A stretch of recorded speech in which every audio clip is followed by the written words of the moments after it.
마크비츠 목사님의 대체신학 4편입니다. 준비되셨나요? 퀴즈 문제를 내겠습니다. 벌써 답을 아시는 분은 답변을 하지 말아주세요. 한 번도 이 문제를 보지 못한 분들만 풀어보세요. 준비되셨어요? 자, 저희가 아시다시피 대체신학에 대해 시리즈로 제가 여러분께 나누고 있는데요. 작은 누르기, 반죽을 크게 하는 것처럼 작은 대체신학에 대한 이론이 크게 작용할 수 있는 것입니다. 제가 여러 가지 사진들을 보여드릴 건데요. 이 사진들이 누구인지 아시는 분 계신가요? 화면에 있는 사람이 누구인가요? 첫 번째, 두 번째, 세 번째, 네 번째 사진 중에 누가 나폴레옹이라고 생각되시나요? 제가 이제 이 그림들을 각각 그린 4명의 다른 화가들을 보여드릴 텐데요. 보시면서 유사점을 찾아보세요. 오른쪽에 있는 화가가 왼쪽에 있는 나폴레옹을 그린 사람이에요. 이것도 또한 오른쪽에 있는 화가가 왼쪽 나폴레옹을 그린 것입니다. 오른쪽의 화가가 왼쪽 나폴레옹을 그린 거예요. 여기도 오른쪽의 화가가 왼쪽 그림을 그린 것이지요. 이 그림들 중에 나폴레옹은 없습니다. 우리가 나폴레옹을 보면 그 사람을 안다고 생각하겠지만 아무도 나폴레옹을 실제로 본 사람이 없어요. 문제는 우리가 하나님의 형상대로 지음을 받았다는 것을 잊어버리고 하나님을 그림으로 표현하려고 할 때도 마찬가지로 자기가 생각하는 이미지로 그리려고 한다는 것입니다. 이와 같은 이유로 적그리스도가 올 때 미혹이 굉장히 클 것입니다. 다시 말씀드리지만 4가지 그림 중 나폴레옹은 아무도 없습니다. 이 그림들은 다른 화가들이 각각 그린 역사적인 그림이고 자기 자신을 거울로 보면서 그림을 표현한 것입니다. 그런데 대체신학이 아주 더러운 거울과 같다는 거 아시나요? 그렇기에 한국 예수님, 멕시코 예수님, 흑인 예수님, 백인 예수님 등등으로 예수와를 표현하는 것입니다. 그 아무것도 예수와처럼 생긴 그림은 없는 것입니다. 아무도 실제로 예수와를 본 적이 없잖아요. 우리가 생각하는 형상대로 예수와를 그리고 표현하려고 하는 것이 문제인 것입니다. 그렇게 하면 안 되는 것이겠지요. 역사에 대해 여러분께 나누고 싶습니다. 많은 분들이 소크라테스에 대해 들어보셨을 거예요. 그는 BC 469년도에서 399년까지 살았어요. 그의 제자 플라톤은 BC 428년에서 348년까지 살았고요. 플라톤의 제자 아리스토텔레스는 BC 322년에서 384년까지 살았어요. 그의 제자는요, 헬라 제국을 건설하고 나라들을 정복한 알렉산더 대왕이었습니다. 알렉산더 대왕은 BC 356년에서 323년까지 살았습니다. 그 다음에 한누카에 등장하는 안티오쿠스 에피파네스가 BC 215년에서 163년까지 살았어요. 그는 시리아, 그리스 제국을 다스렸습니다. BC 106년에서 43년까지는 로마 철학자인 키케로가 살았었지요. 역사를 우리가 함께 보면서 어떤 일이 일어나는지 보겠습니다. 예수아가 살았을 당시 있었던 철학자 스트라보라는 사람이 있었습니다. 그는 BC 63년에서 23년도까지 살았고 메시아께서 탄생하실 때 그는 약 70세였습니다. 예수아께서 공생의 사역하시기 7년 전에 그는 죽었지요. 그는 지리학자, 역사학자, 또 철학자였습니다. 2000년 전에 그가 쓴 책의 견본을 저희가 온라인에서 구입할 수 있습니다. 물론 2000년 전에는 사람들이 지리학적으로 미국이라는 나라에 대해 모르고 살았고 그저 자기 세계에만 갇혀 살았는데요. 그는 그것에 대해 책에 썼습니다. 그런데 그는 광대한 여행을 했던 사람으로 알려져 있습니다. 그가 BC 44년에 21살 때 로마로 갔습니다. 그는 지리학에 관한 지오그래피카라는 17권짜리 작품을 쓴 것으로 잘 알려져 있습니다. 그의 시대에 알려진 세계 여러 지역의 사람들과 장소에 대한 역사적인 설명을 쓴 책이지요. 화면에 여러분께 보여드릴 게 있습니다. 튀르키의 지도를 보고 계십니다. 저희 공동체에서 지난번에 갔었지요. 노란색으로 된 나라를 보면 길리기아, 자 영어로는 실리시아라고 합니다. 길리기아라는 곳에 다소라는 장소가 있습니다. 들어본 적이 있으시지요? 사도 바울이 다소에서 자랐습니다. 갈라디아의 성도들에게 사도 바울이 편지를 썼었는데요. 초록색으로 된 곳이 갈라디아입니다. 이곳이 아시아라고 불리우던 곳이지요. 아시아 하면 대부분의 미국인들은요, 중국을 생각합니다. 그리고 왼쪽 맨 위쪽이 아시아와 유럽이 갈라지는 지점입니다. 그런데 먼저 스트라보가 어떤 글을 썼는지 들어보세요. 다소에 과거에 살았던 사람들과 현재 사는 사람들은 모두 그리스 철학뿐만 아니라 교육 전반에 걸쳐 열성적으로 교육에 헌신해 왔습니다. 자, 그래서 다시 말해서 다소에 사는 사람들은 똑똑했다라는 것이지요. 그리스 철학에 대해 들으면 어떤 도시가 연상이 되시나요? 그리스의 아테네, 이집트의 알렉산드리아가 생각나시겠지요? 2000년 전에 스트라보가 쓴 글에 보면요. 다소에 사는 사람들은 아테네와 알렉산드리아 또는 학교와 철학자 강의가 있는 모든 곳들보다 지식이 능가했습니다. 라고 쓰여 있어요. 그곳에는 대학교들이 가득 있었지요. 2000년 전 다소의 주된 핵심은 그리스 철학이었습니다. 사도 바울이 그곳에서 학교를 다녔습니다. 유대인 랍비가 그리스 철학 학교에 다닌 것이 상상이 되시나요? 그것을 여러분께 증명해 드리겠습니다. 사도행전 21장 39절 말씀을 보겠습니다. 바울이 이르되 나는 유대인이라 소읍이 아닌 길리기아 다소시의 시민이니 청컨대 백성에게 말하기를 허락하라 하니. 사도행전 22장 27절로 가보겠습니다. 천부장이 와서 바울에게 말하되 내가 로마 시민이냐 내게 말하라 이르되 그러하다. 보통 다른 나라들은 여러 개국의 언어를 할 줄 압니다. 미국은 전형적으로 보통 한 언어만 하지요. 어떤 미국인들은 여러 개국의 언어를 구사하기도 하지만 대부분의 미국인들은 그렇지 못합니다. 그런데 방금 읽은 구절에서 사도 바울은 유대인이지만 로마 시민입니다. 그래서 어떤 언어를 했었을까요? 라틴어를 했었죠. 유대인이라 히브리어도 하고요. 아람어도 할 줄 알았습니다. 헬라어도 할 수 있었습니다. 사도 바울은 4개의 언어를 능통하게 할 줄 알았습니다. 교육을 아주 잘 받았었지요. 사도 바울은 전도 여행에서 시리아에 있는 안티옥에 있다가 키프루스 섬으로 갔었습니다. 그리고 나서 버가로 이동했습니다. 사도행전 13장 14절 말씀. 그들은 버가에서 더 나아가 비시디아 안디옥에 이르러 안식일에 회당에 들어가 앉으니라. 안디옥이라는 곳은 한 장소가 아닌 두 장소입니다. 시리아에 안디옥이 있고 또 비시디아에 다른 안디옥이 있지요. 제가 손가락으로 가리키던 곳이 비시디아입니다. 초록색과 노란색 경계에 해 같은 모양 아래에 안디옥이 있습니다. 자, 비시디아 안디옥이에요. 그리고 핑크색의 아래쪽에 핑크색 안디옥은 시리아 안디옥입니다. 사도 바울의 일행은 안식일 날 비시디아에 있는 안디옥에 있는 회당에 갔어요. 안식일은 일요일이 아니죠. 사도 바울은 안식일을 지켰고 그날의 회당에 가서 앉았다고 말씀에 쓰여 있습니다. 율법과 율법은 토라입니다. 선지자의 글.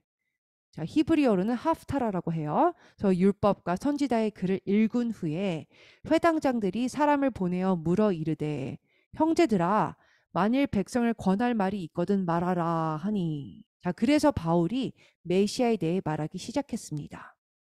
그리고 나서 사람들이 사도 바울을 버가에서 쫓아내려고 했습니다. 그리고 나서 무슨 일이 일어났나요? 사도행전 14장 1절에서 2절 말씀. 이에 이고니온에서, 자, 그래서 우리가 지금 지도를 보게 되시면요. 비시디아 안디옥 바로 아래에 이고니온이 있어요. 그런데 바울 일행이 나중에 루스드라와 더베도 가는데 카오니아 주에 속한 것 같지만 이 지역들은 다 갈라디아에 있지요. 계속해서 말씀을 보면 이에 이고니온에서 두 사도가 함께 유대인의 회당에 들어가 말하니 유대와 헬라의 허다한 무리가 믿더라. 이 구절을 보면 헬라인들이 회당에 다녔다는 것을 알 수 있습니다. 교회에 다닌 게 아니에요. 신약에는 교회가 없었습니다. 그건 영어로 잘못 번역된 것입니다. 이들은 회중의 그 모임을 가진 것이고요. 모임은 회당에서 가진 것입니다. 헬라인들도 함께 있었고 이들은 믿음을 가진 헬라인들이었지요. 사도행전 14장 2절. 그러나 순종하지 아니하는 유대인들이 이방인들의 마음을 선동하여 다른 이방인 형제들에게 악감을 품게 했습니다.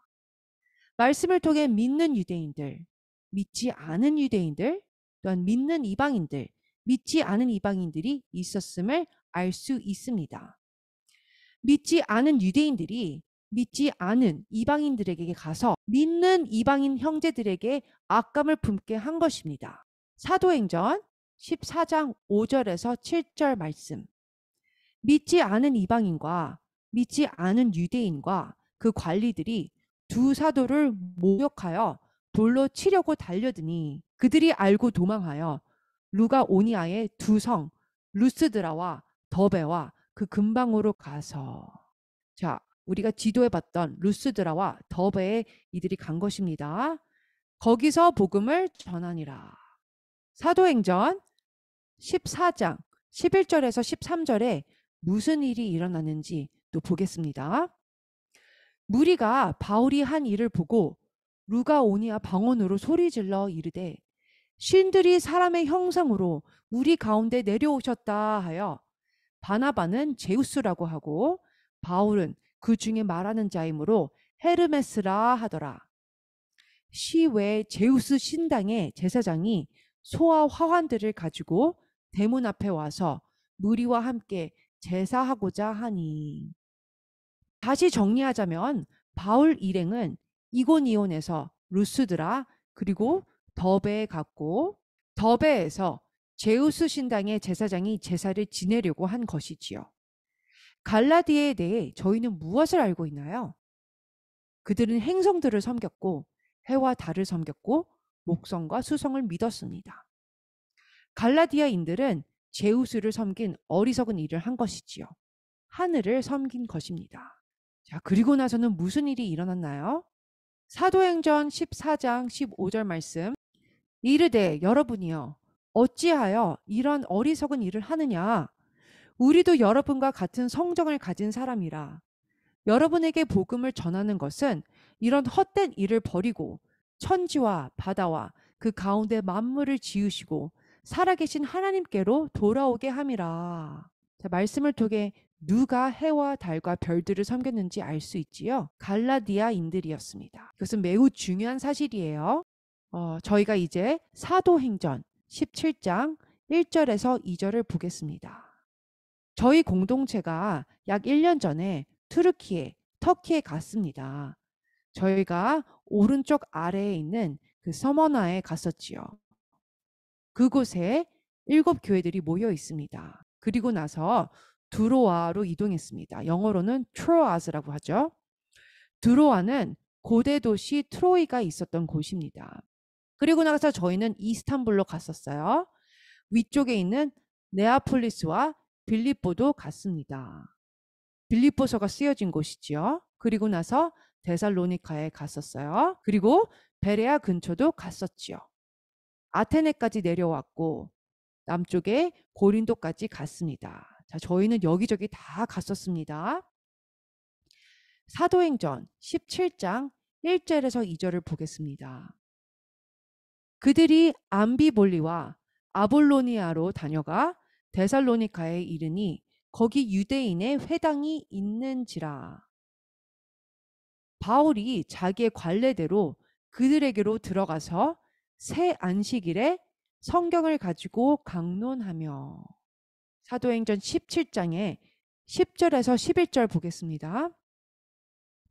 밤에 형제들이 곧 바울과 실라를 베레아로 보내니 여러분 베레아인들에 대해서 들어보셨나요?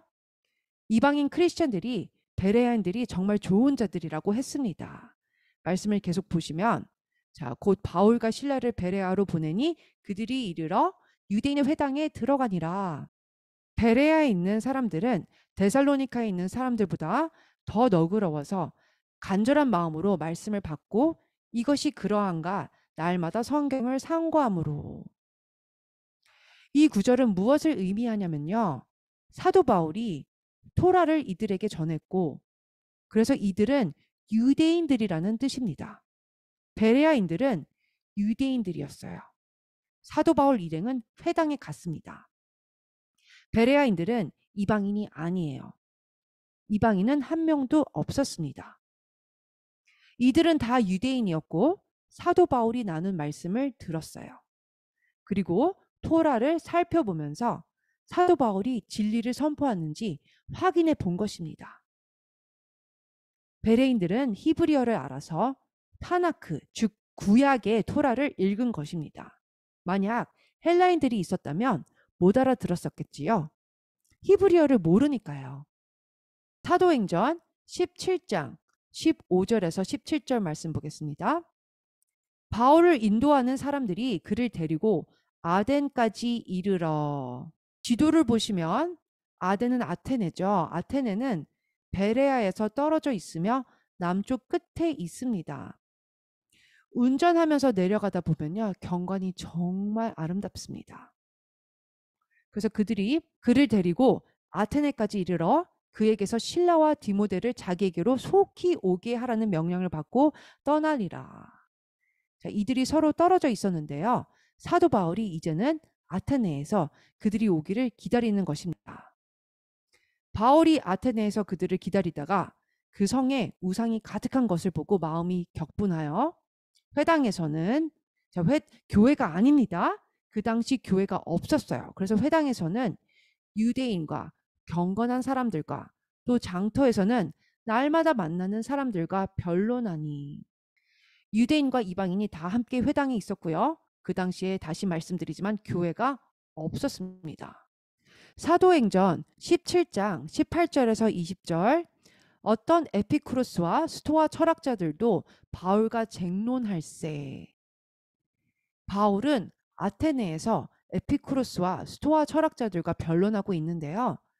그들은 바울이 무슨 말을 하는지 이해하지 못하는 자들이었습니다. 우리가 무엇을 배우고 있는지 여러분들은 지금 이해하고 계시지요? 자, 말씀을 계속 보시면 어떤 사람은 이르되 이 말쟁이가 무슨 말을 하고자 하느냐 하고 어떤 사람은 이르되 이방신들을 전하는 사람인가 보다 하니 이는 바울이 예수와와 부활을 전하기 때문이러라. 그를 붙들어 아레오바고로 가며 말하기를 내가 말하는 이 새로운 가르침이 무엇인지 우리가 알 수 있겠느냐. 제가 아레오바고에 갔었는데요. 화면에 사진을 보여드리겠습니다. 화면의 사진은요. 호텔에서 제가 밤에 찍은 것입니다. 바로 옆에는 마르스 힐이라는 곳이 있습니다. 사도 바울이 이곳에 서서 이들과 말한 곳입니다. 아레오바고 바로 옆에 있습니다. 제가 그곳에 갔던 것이지요. 지금 화면에 보시는 사진은 제가 살아있는 시대가 아닌 과거의 사진이지요. 네, 에피쿠로스와 스토아 철학은 BC 300년경에 같은 시기에 시작되었습니다. 에피쿠로스는 행복하게 되는 최고의 방법은 아무것도 원하지 않는 것이라고 했습니다. 아무것도 원하지 않는데 어떻게 슬프겠냐는 것이지요. 자, 그러면 항상 기쁠 거라고 그들이 주장한 것입니다. 무엇을 원하는 마음이 고통에 이르게 한다라는 것입니다. 에피쿠로스는 기독교에 중요한 영향력을 끼쳤습니다.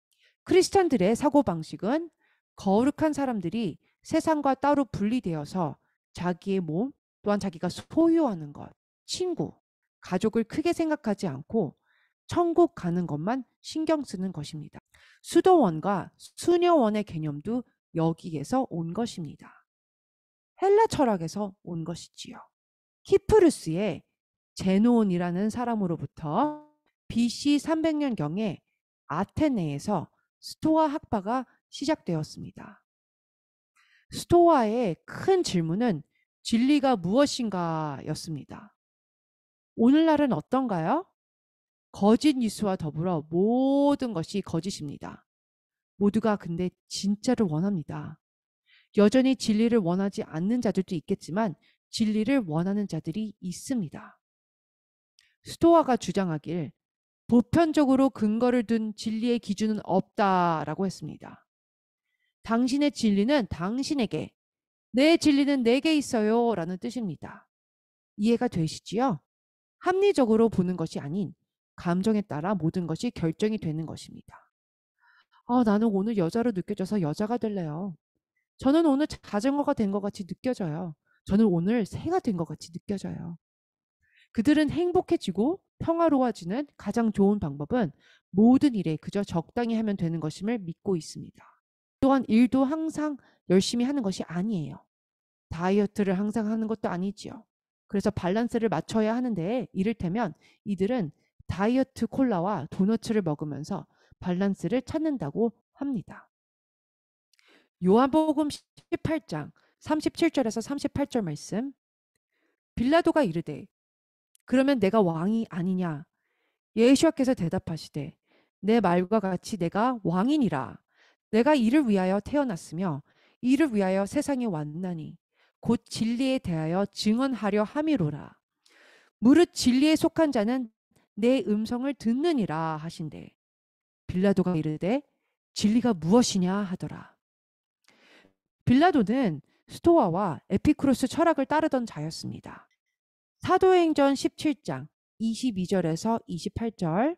바울이 아레오바고, 자 사실상 바울이 아레오바고, 자 이곳은 마르스 힐이라고 제가 말씀드렸죠. 아레오바고 가운데 서서 말하되 아덴 사람들아 너희를 보니 범사에 종교심이 많도다. 내가 두루 다니며 너희가 위하는 것들을 보다가 알지 못하는 신에게라고 새긴 단도 보았으니 그런즉 너희가 알지 못하고 위하는 그것을 내가 너희에게 알게 하리라. 우주와 그 가운데 있는 만물을 지으신 하나님께서는 천지의 주제시니 손으로 지은 전에 계시지 아니하고 또 무엇이 부족한 것처럼 사람의 손으로 섬김을 받으시는 것이 아니니 이는 만민에게 생명과 호흡과 만물을 친히 주시는 이심이라.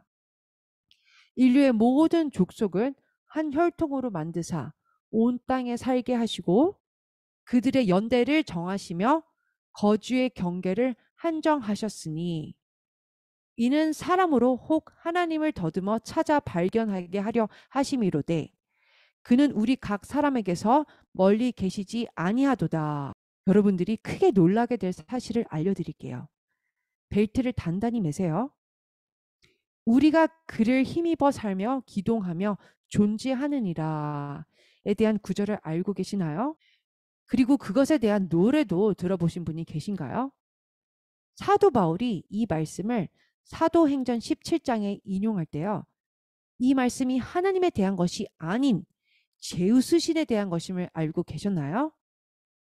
하나님에 대한 말씀을 쓴 것이 아니었습니다. 제우스에 관한 말이었음을 제가 증명해 드리겠습니다. 말씀에 나오는 성경 구절로 증명해 드릴게요. 자, 먼저 이 구절은요. 사도행전 17장 28절에 써 있어요. 우리가 그를 힘입어 살며 기동하며 존재하느니라. 너희 시인 중 어떤 사람들의 말과 같이. 자, 여기서 사도 바울은 성경 구절을 인용한 것이 아닌 어떤 그리스 시인의 글을 인용한 것입니다. BC 600년도에는 교회가 없었습니다.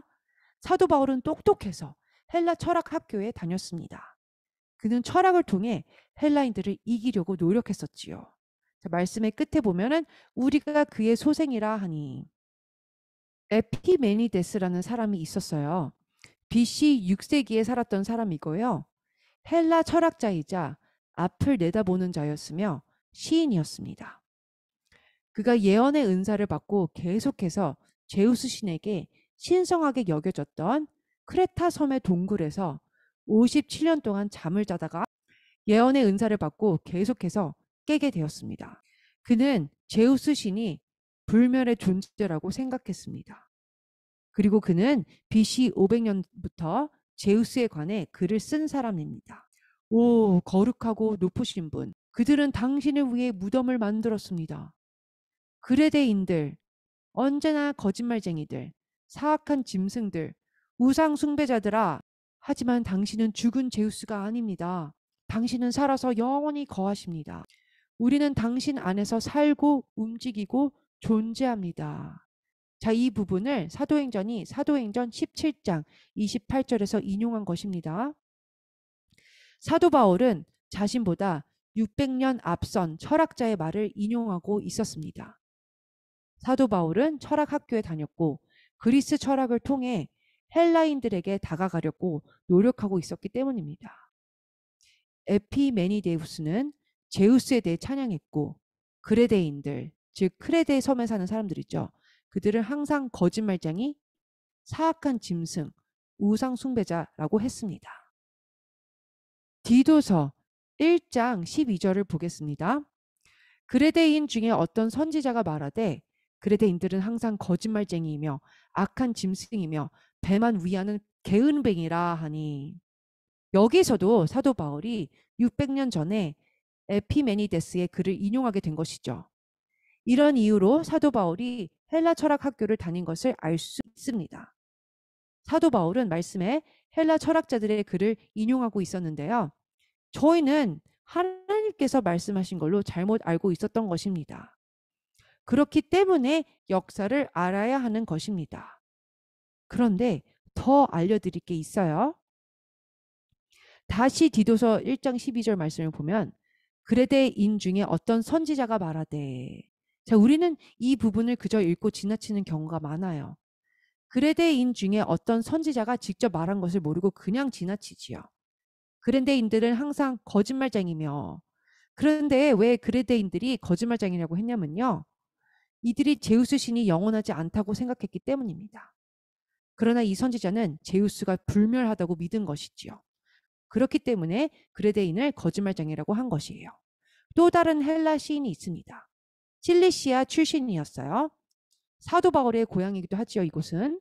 사도 바울은 아라투스를 알았습니다. 이 사람에 대해서도 공부했습니다. 그는 BC 310년에 태어나서 BC 240년까지 살았고 천문학이라는 책을 썼습니다. BC 200년에 그리스에서 하나님을 믿은 헬라 이방인이 있었을까요? 아무도 없었습니다. 사도 바울이요. 에피메니데스와 아라투스의 글을 합해서 성경에 썼어요. 우리가 보겠습니다. 먼저 아라투스가 뭐라고 말했냐면요. 우리 인간이 절대적으로 말할 수밖에 없는 제우스 신부터 말하면서 시작하겠습니다. 모든 거리마다 시장마다 제우스 신으로 가득합니다. 항구의 바다에도 이 신의 신성함이 가득합니다. 모든 곳에서 모든 사람이 제우스에게 빚을 지고 있습니다. 우리는 참으로 제우스의 소생입니다. 아까 읽은 사도행전 17장 28절에서 우리가 그의 소생이니라 라고 같은 얼굴을 읽었습니다. 우리가 그를 힘입어 살며 기동하며 존재하느니라와 우리가 그의 소생이니라의 두 어구를 수세기 전에 사도 바울은 성경에 인용했고 크리스천들은 이것이 하나님에 대한 말씀으로 착각하고 있습니다. 헬라인들이 열심히 환호하며 제우스에게 이 두 구절을 부른 것이지요. 또 다른 사람을 소개시켜드릴게요. 그의 이름은 메난드로스입니다. 그는 그리스 극 작가였고 BC 342년에서 291년까지 살았어요. 그는 100편이 넘는 코미디를 썼고 많은 드라마를 썼으며 그의 문학은 아직도 남아 있습니다. 지금 메난드로스가 어느 시대에 살았는지 먼저 말씀드리고 싶어요. BC 342년에서 291년도까지 살았다고 했죠. 알렉산더 대왕은요. BC 356년에서 326년까지 살았습니다. 메난드로스는 알렉산더 대왕을 개인적으로 알았습니다. 알렉산더 대왕은 30세의 나이에 죽었습니다. 세계를 정복했지만 이른 나이에 죽었지요. 그런데 그가 죽었을 때 4명의 장군이 있었고 땅이 4개의 지역으로 나뉘게 되었습니다. 카산드로스, 르시마코스, 셀루쿠스. 셀레우쿠스의 땅은 안티오쿠스 에피파네스가 있었던 곳이죠. 그리고 프톨레마이오스. 자, 톨레미라고도 합니다. 자, 톨레미는요, 이집트를 통치했었습니다. 4개의 지역과 4명의 장군이 있었고 각자의 장군이 서로 다른 곳을 차지했지요. 또 다른 사람을 알려드릴게요. 화면에 보는 사람은 여인입니다. 그녀의 이름은 타이스입니다. 그는 프톨레마이오스, 즉 톨레미와 결혼했습니다. 톨레미는 이집트를 차지했고 그의 부인의 이름이 바로 이 여인 타이스였습니다. 그녀는 이집트의 여왕이 되었지요. 그런데 그 이전에 그녀는 알렉산더 대왕과 함께 있었어요. 알렉산더 대왕이 죽게 되니까 그녀는 톨레미와 결혼을 한 것입니다. 그녀는 왕실의 지위에 있길 원했어요. 타이스에 대해 조금 더 알려드릴게요. 타이스는 기생이었습니다. 고대 그리스에서 그녀는 기생이었지요. 예술가, 연예인, 좌담가, 그리고 성접대자였습니다. 고대 그리스 여성에 대한 제한된 규칙과는 달리 타이스는 고등교육을 받았고 심포지엄에도 참가할 수 있었습니다. 타이스는 교육을 잘 받은 기생이었던 것이지요. 알렉산더 대왕이랑 함께 했다가 그의 죽음 이후 톨레미한테 갔던 것입니다. 타이스에 대한 연극에 보면 악한 의사소통은 선한 행위를 타락시킨다 라는 말을 타이스가 합니다. 그런데 고린도전서 15장 33절을 보면 속지 말라 악한 동무들은 선한 행실을 더럽히나니, 이 말씀은 하나님이 주신 말씀을 그래서 인용한 것이 아닌 알렉산더 대왕이랑 톨레미와 관계를 가졌던 기생 타이스에 대한 연극에서 인용한 것이었습니다. 어떻게 보면 표절을 했다고 할 수도 있겠죠. 자, 저는 사도 바울을 대항하는 것이 아닙니다. 신약을 대항하는 것도 아니에요. 우리가 말씀에서 무엇을 읽는지 알아야 하기 때문에 역사 공부를 해야 된다는 것을 알려드리는 것입니다. 무슨 말씀인지 아시겠지요? 타이스에 대한 것은 바울보다 300년 전에 기록되었습니다. 여러분들도 찾아서 읽어보실 수 있습니다. 자, 우리가 또 무엇을 알 수 있을까요? 다시 고린도전서 15장 33절, 속지 말라 악한 동물들은 선한 행실을 더럽히나니. 자, 이제 저희가 사도행전 18장 1절을 보겠습니다. 아테네가 어디에 있는지 화면에서 보이시나요? 왼편 아래쪽에 있죠. 작년에 저희 공동체가 아테네를 갔었습니다. 그리고 나서 고린도에 갔었는데요. 사도 바울 당시에 아테네에는 교회가 없었는데 고린도에는 회당이 있었습니다. 사도행전 18장 1절에서 5절 말씀을 볼게요. 그 후에 바울이 아테네를 떠나 고린도에 이르러 아굴라라 하는 본도에서 난 유대인 한 사람을 만나니, 글라우디오가 모든 유대인을 명하여 로마에서 떠나라 한 고로 그가 그 안에 브리스길라와 함께 이달리아로부터 새로 온지라. 바울이 그들에게 가매 생업이 같으므로 함께 살며 일을 하니 그 생업은 천막을 만드는 것이더라. 안식일마다, 자, 일요일마다가 아닙니다.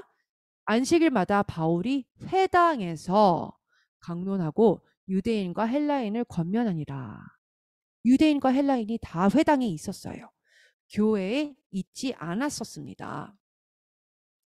실라와 디모데가 마게도냐로부터 내려오매 바울이 하나님의 말씀에 붙잡혀 유대인들에게 예수와는 메시아라 밝히 증언하니. 자, 그래서 이제는 저희가 고린도전서에서는 무슨 일이 일어나는지 보겠습니다. 사도 바울이 고린도인들에게 쓴 첫 번째 편지이지요. 고린도전서 1장 17절에서 23절. 아테네를 떠나고 나서 그리스도께서 나를 보내심은 침례를 베풀게 하려 하심이 아니요 오직 복음을 전하게 하려 하심이로되 말의 지혜, 자 이것은 철학을 얘기하는 거예요. 철학으로 하지 아니함은 그리스도의 십자가가 헛되지 않게 하려 함이라. 십자가의 도가 멸망하는 자들에게는 미련한 것이요 구원을 받은 우리에게는 하나님의 능력이라.